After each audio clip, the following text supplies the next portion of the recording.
All right, my next guest will face Leonardo Santos on March the 20th, and of course, it's Grant Dawson. Grant, how you doing, man? Fantastic, brother. Thanks for having me on the show again.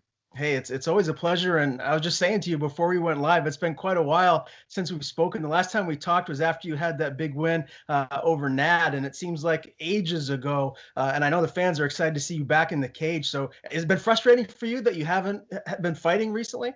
Yeah, basically the way it was explained to me was at 45, I was a puzzle piece that fit right in, and then at 55, I took that puzzle piece and I tried to throw it into a different box with a completely different puzzle. So they had to find a place for me to fit in. Had to be the right opponent. Had to be the right amount of money. Had to be the right date. It was frustrating for a little bit, but everybody's doing their job, and honestly, I'm so grateful to the UFC for allowing us to fight and compete in these hard times, with what's going on. So no complaints here. I'm booked. I'm ready to go. Money's not an issue. Let's get after it. Tell me, what has the last few months been like? Has it just been, basically normal training and everything has just been kind of like par for the course for you? Yeah, I don't know what a fight camp is. Fight camp for me is basically eat healthy, I guess, because I train every day. I usually take a week off after my fights, and then I'm right back into the gym. So daily life for me is just training and sweating on the mats. Not a whole lot has changed. Glory MMA and fitness just seems like it keeps evolving and growing and more people coming in there. Have you added any new specific training partners to your camp?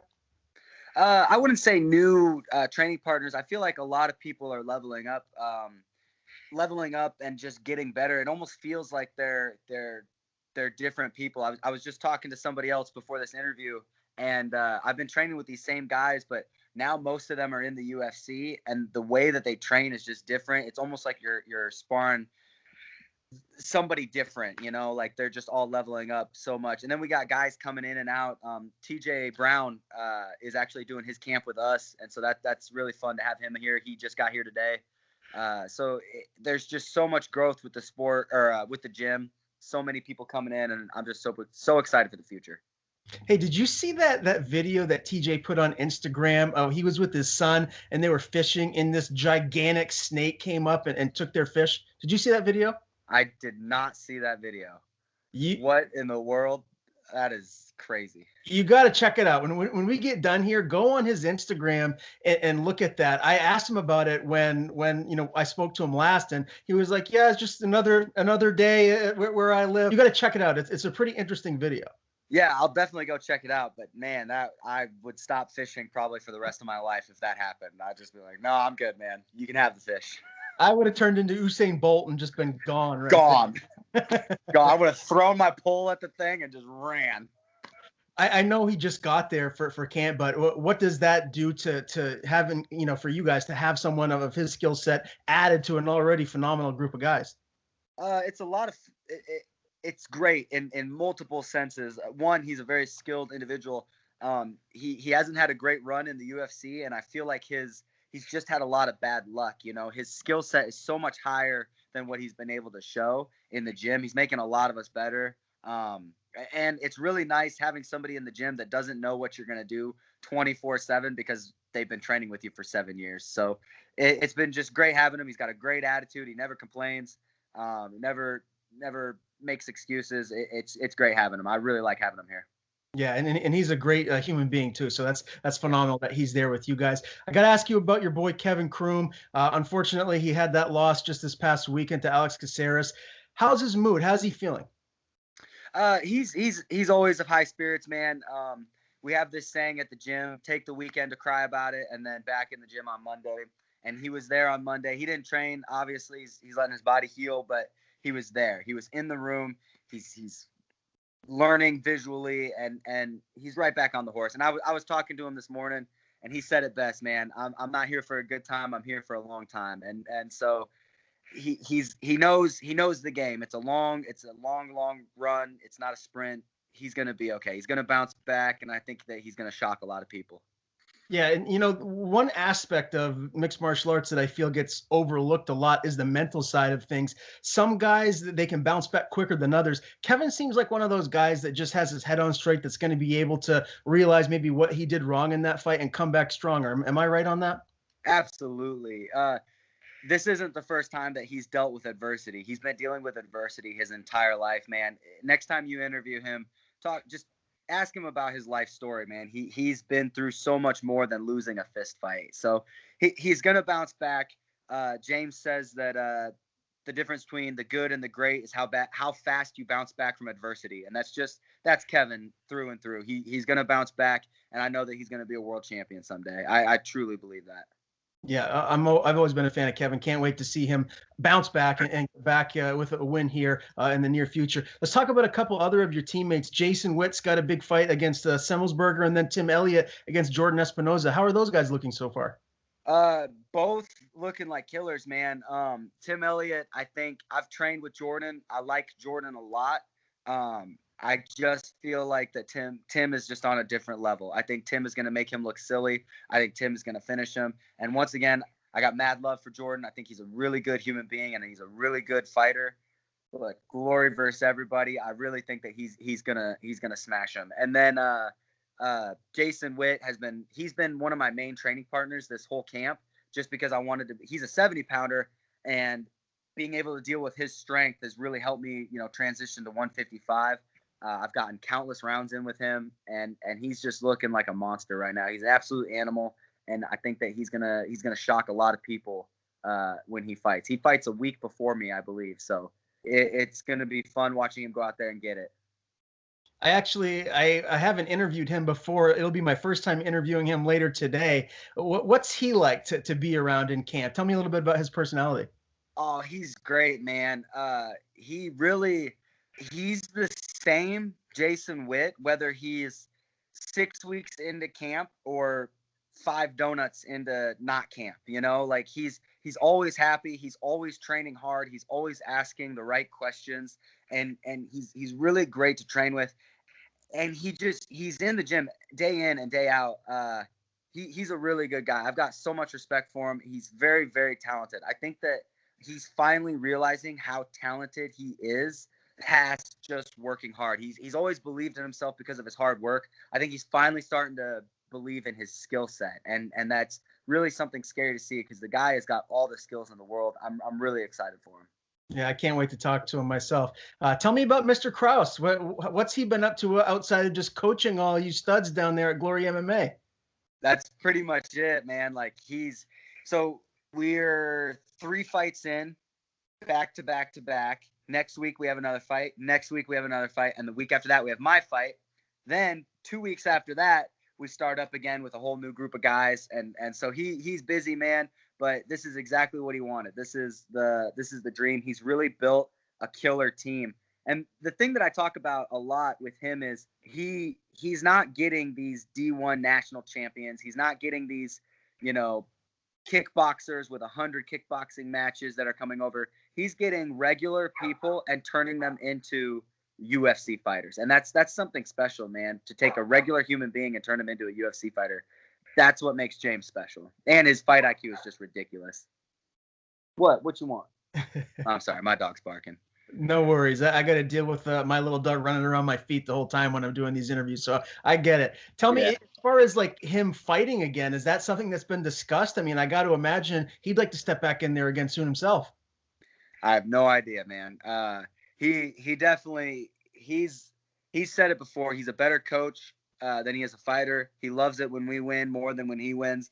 I think that it's really going to take a matchup that he likes to draw him out. And his last 3 fights, I believe, have all been short notice, all been, hey, can you make the weight? Can you do this? And he said yes. And he's come out on top, in most of them. And I feel like that's kind of where his career is at, where it's like, I'm coaching so many times, so many people. It's got to be the right fight, the right time, and the right amount of money. He's doing so well financially. He don't need to fight for money. So he's really just going to take his time and do what he wants to do. And that's something that's just amazing. I believe I saw that he really wants to get in there and tangle with Buckley. If that fight comes to fruition, how does it end? Oh, come on, man. You're talking about a guy that's 2-2 in the UFC versus a guy that's been fighting in the UFC for like 10 years. Like, what are you talking about? Like, I don't know. He'll kick his head in the next Thursday. He went up to 85, fought Travin Giles, I believe that's how you say his name. In my opinion, won. Clearly, I'm biased, but won the fight on 24 hours notice. Giles is a way better version of Buckley than Buckley is. I don't see that fight going 3, man. He'll put him away. You're talking about a dude that's been knocked out twice in the UFC and has 2 wins against nobodies. Like, James has fought Masvidal. James has fought, the who's who, Bobby Green. The list goes on. James would mop the floor with him. I truly believe that. Yeah, well, I think a lot of people would feel the same way about that fight if it happens. Listen, I want you to play matchmaker for this lightweight division. I'm not quite sure what the heck is going on, if Khabib's going to come back or if he's going to stay retired. You got Poirier with that unreal performance beating McGregor, and it's really the division's as good as it's ever been. If you were the matchmaker for the UFC right now, how would you match up these top guys in the division? You got to do McGregor versus Poirier 3. You got to do on that same card Chandler versus Oliveira. Winner gets the winner of Poirier and whatnot. Khabib's done. Khabib's gone. He's not coming back. He said that, and so it's over. If he wants to come back, please come back. If you don't, we appreciate the time. Goodbye. Dustin versus Conor for the belt. Chandler versus Oliveira for #1 contender, and then you got to throw Justin Gaethje in there with Dan Hooker. You got to make that fight on the prelims. That I think those are the 3 fights that I want to see the most right now.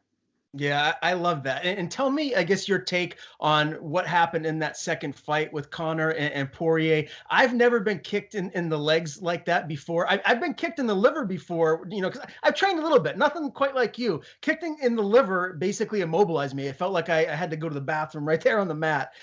Getting kicked like that, the way that Conor did it, completely immobilized him. How can he come back and make a third fight more competitive and potentially win that rubber match? So I don't feel like Conor made a mistake. I don't feel like everybody's talking about Conor's new style and Conor this and Conor that.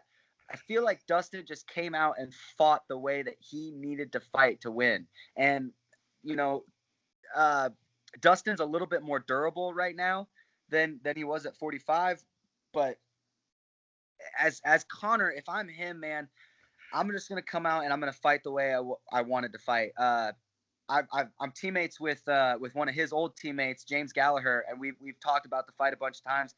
And I think he said it best. Conor was hoping that everything would be perfect. His camp would be perfect. His weight cut would be perfect. And then when the fight started to not go perfect, he started to fold, and not in a mental way, just in a way of like, oh, crap, this is, I'm looking for the right shot. And then he started to lose and lose and lose.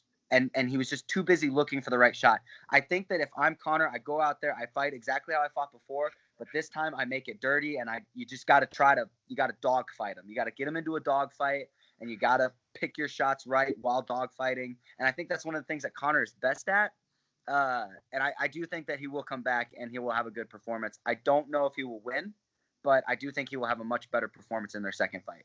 Yeah, I completely agree. Poirier is so much better from when they fought the first time. It's like night and day. So that third fight, whether it's a trilogy with Poirier or if it's a trilogy with Diaz, sign me up. Either way, I just want to see Conor active like he says he wants to. So a lot of great things to look forward to in the lightweight division. All right, let's talk about this matchup with Leonardo Santos. He's 18-3-1. He's got some big wins over Kevin Lee, Rocco Martin, Efren Escudero, just to name a few. Is this the toughest opponent that you've faced inside of the octagon to date?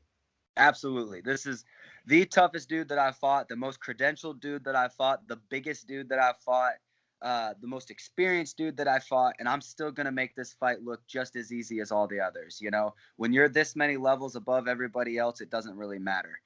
I truly believe that his style fits right into my style, and I think that this is a tailor-made matchup for me, and I really think that this is my fight to open up a lot of eyes.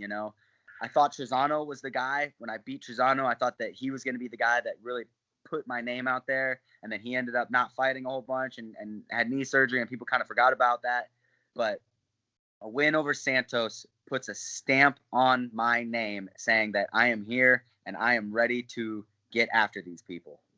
Is there one area in this fight stylistically where you feel you're just going to be able to overwhelm him and just shine?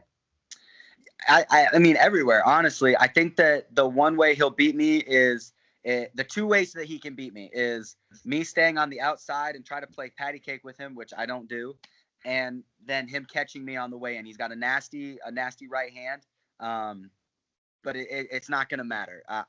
Our whole camp has been based on not getting hit by that, putting the pressure on him, tiring him out, and he's a 7-time Brazilian Jiu-Jitsu world champion. And I'm going to tell you right now that I'm going to sub him. I am going to finish him. I'm not going to TKO him. I'm not going to knock him out. I'm not going to go to a decision with him. I'm going to submit this dude. Wow. Okay. Well, that would be a real feather in your cap if you do that here. Do you envision this getting out of the first round? I mean, how long do you think this fight goes? Yes. Oh, yeah. Yeah. This will be a long fight. I think the first round's going to be close. I think the second round, I'm going to blow him out of the water. And I think the third round, I'm going to finish him. All right. Well, I can't wait, Grant. It's been far too long since we've seen you compete inside the octagon. So happy that you're back again. March the 20th, UFC Vegas 22 against Leonardo Santos. Grant, always a pleasure to talk to you, my man. Before I let you go, tell people where they can find you on social media. Follow me on Instagram. That's the big one. If you want to talk to me, that's the one I'm on the most. Also, I have a new YouTube series out, a new YouTube channel where I document my entire fight camp. I'm showing people what I'm eating, how I'm training, the people that I'm training with. So if you want to kind of get a little dive into my life, go follow my channel. It's KGD-TV or just KGD Camp. You'll be able to find it. Go check those out. Thanks, guys.